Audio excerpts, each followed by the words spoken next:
Good morning, ka-coffee, Luzon, Visayas at Mindanao. Magandang araw po sa inyo. Good news na naman po para sa Pilipinas. Natatandaan nyo itong doktor na itong si Lorraine Baduy. Doktor ka-coffee ha, nung panahon ni Digong, napakadaldal nito nung panahon ni Digong at hanggang ngayon. Walang tigil po ito sa kakasira kay PBBM. Talagang ayaw niya tantanan si PBBM. Kung lait-laitin niya ang presidente, bobo, walang puso, etc. Lahat ng masasamang salita, ibinigay niya na sa presidente. Good news, suspendido na si Lorraine Baduy. Yan o, hindi na makakalimutan yung mukha na yan. Number 1 basher yan ng administrasyon, si Lorraine Baduy. And headline ng bilyonaryo, PRC, Philippine Regulatory Commission, suspends Baduy for red tagging healthcare workers. Uy, sa pool. Yes, sa tingin ko hindi na to nagpa-practice bilang kasi Doctor of Medicine ito ka-coffee. Talagang legit na doktor, hindi yung PhD lang, no? Legit na doktor po ito. And I don't think nagpa-practice ito ng kanyang profesyon, ng medisina o yung nag-check up siya, etc. Bagamat hindi siya nagpa-practice ng medicine, insulto po ito sa kanyang karir. Sa kanyang pagkatao, biruin mo, ikaw isang doktor, ikaw ay dating mataas ang opisyal sa panahon ni Digong, yun pala, nasuspindi ka dahil sa pangit mong ugali. Dahil sa red tagging, yan po yung number 1 reason. Ito na naman ang masaklap ngayon. Malamang sa malamang, isisisi nila kay PBBM yan. Kasalanan na naman ni PBBM yan. Bakit nasuspindi itong doktor na to, itong Lorraine Baduy na to? Pero, yung kaso po na isinampa sa kanya, 2022 pa. Remember ha, 2022 pa po itong complaint, itong reklamo kay Lorraine Baduy. Hindi po yan ngayon na may pinalabas, may sinuhulan na naman yan, na masasabihin ng mga dilis, may sinuhulan ng Marcos administration, ireklamo itong si Baduy at suspendin siya. Hindi po, 2022 pa po, panahon pa po ng kanilang kampon. Nireklamo po itong si Lorraine Baduy and finally, nagkaroon na po ng desisyon. Sige, basahin natin ito. The Professional Regulation Commission or PRC has suspended for 6 months former Presidential Communications Operations Office Undersecretary Lorraine Baduy. Biruin mo, ang taas pa pala ng posisyon na to nung panahon ni Digong, USEC siya ng PCO. Tapos, isususpende ka lang, insulto yan sa kanyang karir, insulto yan sa kanyang pagkatao. Ito pong si Undersecretary Lorraine Baduy from the Practice of Medicine for violating the revised Penal Code of Ethics of the Medical Profession. O sige ha, tuwan-tuwa kayo kay Jesus Palsis. Si Jesus Palsis din kasi nasuspend yan, 1 year yan, ka-coffee, no? Para sa kaso, para sa reklamo nung panahon pa ni Digong. O ito rin, si Lorraine Baduy. Kaya hindi nyo pwedeng sabihin na yung mga critical lang sa gobyerno ang sinisingle out ng administrasyon. Na kapag ikaw po ay galit sa gobyerno, na kapag ikaw po ay masasama ang sinasabi sa gobyerno, ikaw yung sususpindihin. Ikaw yung sasampahan ng reklamo. Hindi po. Dahil si Jesus Palsis supporter po ng administrasyon pero nasuspindi pa rin po siya.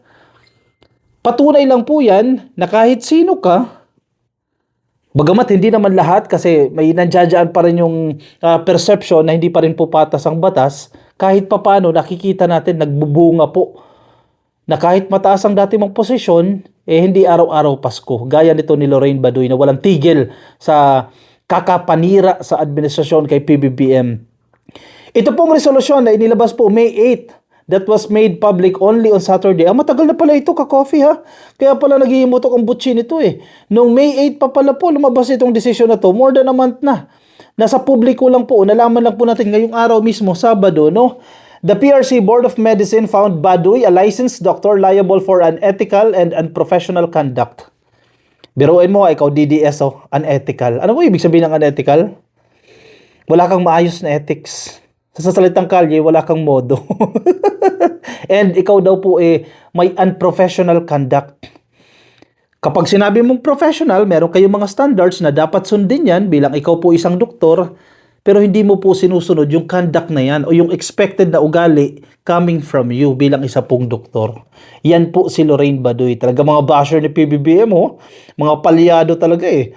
During the period of suspension, Baduy was barred from practicing medicine. Yun naman ang number 1 na penalty dyan. Parang si Jesus Palsis yan, kapag ikaw ay nasuspindi po sa pagkaabogado, definitely, kung may mga kliyente ka at ikaw ang nagre-represent sa mga kliyente na ito or lawyering for these clients, hindi mo po pwedeng ipagpatuloy yan.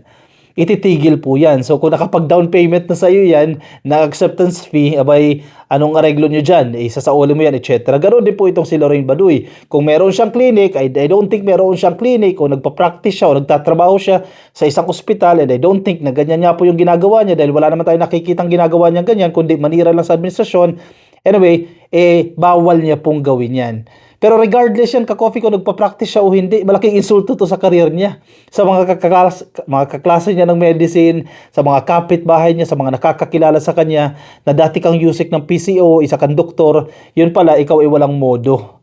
Wala kang ethics. Yun pala, ikaw ay unprofessional na doktor. Di ba? Masakit pakinggan yan. Tatatak yan sa kanyang records. PRC mismo, nagsuspindi sa'yo. Saan po nanggaling yung suspension na yan? Ito po, nag-ugat po yan sa isang reklamo na isinampa noong 2022. Again, ngayon po ay 2026 na itong reklamo po isinampa noong 2022 pa ng healthcare workers. Marami ha? After she linked members of the Alliance of Health Workers and Community Physician Dr. Maria Natividad Castro to the Communist Party of the Philippines. Usong-uso that time nung panahon ni Digong yung red tagging. Yung mga nasa posisyon ng gobyerno, nililink yung mga tao na connected dito sa CPP. Ito pong si Dr. Maria Natividad Castro ay inugnay po ni Lorraine Baduy sa Communist Party of the Philippines. Yan po yung New People's Army and the National Democratic Front of the Philippines. Sa pool. Aray ko. Sabi nga sa kasabihan ni, aray mo. Hindi araw-araw Pasko. Kung panahon ni Digong namamayagpag kayo dyan, ayan na, tapos na yung inyong pamamayagpag. The Medicine Board ruled that Baduy's statements violated the ethical standards governing the medical profession. Expected na naman talaga natin kasi, kumbaga, yung bibig nito ni Lorraine Baduy, matabilang dila talaga no? Wala nang respeto. Talagang walang galang na. Maski ang presidente, bastos-bastusin mo Ganyan nakabastos ang tindi na nito ni Lorraine Baduy.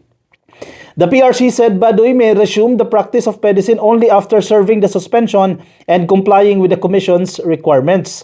Baduy previously served as spokesperson of the National Task Force to end local communist armed conflicts during the Duterte administration. Ito po yung tinatawag nating NTF-ELCAC. Nasobrahan ka sa galing, no? Karma, di ba? Bilis ng karma, no? Talaga itong mga kampo ni Digong, Ano kaya sasabihin ni Tatay Digong sa nangyari na naman sa kanya? Sige, check na natin. Baka may reaction na si Lorraine Baduy dito. Check natin yung kanyang Facebook, no? Kasi napaka-bibo nito, anong pangalan? Baduy.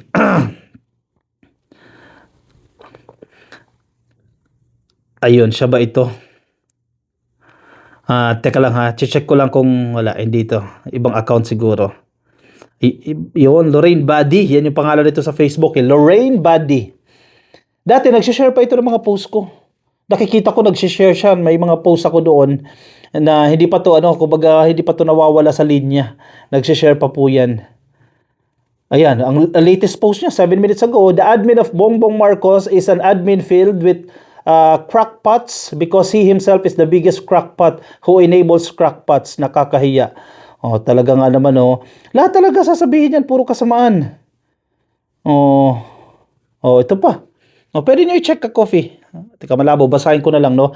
Sabi pa niya, 2 hours ago, the Marcos administration is a criminal syndicate that steals from the people, covers up for criminals masquerading as public servants and running after whistleblowers to silence and scare us. Talaga, whistleblower ba siya? Whistleblower ka, te. At tinatakot daw po sila. Kayo, tatakutin. Kakapal niya ang mukha ninyo. Paano kayo tatakutin? Napakawalang hiya ng asong matibag na ito. At ang amo niyang drug addict daw po na magnanakaw. Patungkol po yan sa pagsasampa po ng kaso ni Melvin Matibag dito kay Mike Defensor. Talaga ba? May kasalanan si Mike Defensor dyan kung bakit siya sinampahan. Di naman tangay ang NBI na magsasampa sila ng gawa-gawang kaso laban kay Mike Defensor. Dahil at the end of the day, sila ang babalikan yan. Galit na galit si Lorraine Baduy. Bakit hindi niya sagutin yung kanyang suspension? Wala pa siyang komento patungkol sa kanyang suspension. Naku po, magagalit sa'yo si Tatay Digong yan. Diba? Di-disappoint mo si Tatay Digong. Naku po. Diba? Baby ka niyan. Nung panahon. Tapos kayo, sususpindihin ka lang pala. Pahiya kayo ngayon. Yung kampon ngayon, pahiya kayo. Kasi bumabalik na po yung karma ninyo. Akala nyo hindi matatapos yung pamamayagpag ninyo ng panahon ni Digong. Ayan, bumalik na. Kinarma na po kayo. O siya, marami pa ang susunod. Kayong mga dilis na walang ginawa kundi siraan ng siraan itong gobyerno, yan, unti-unti na po kayong binabalikan. I-komento po ang inyong mga opinion, ang mga reaksyon, mga gusto nyo pong sabihin, lagay dyan sa comment section para mabasa po ng iba natin mga ka-coffee. Yung mga nasa Facebook, baka di pa po kayo naka-like and follow, please like and follow, YouTube subscribe, TikTok subscribe, at pagkita-kita tayo ka-coffee sa aking susunod na video. Bye-bye!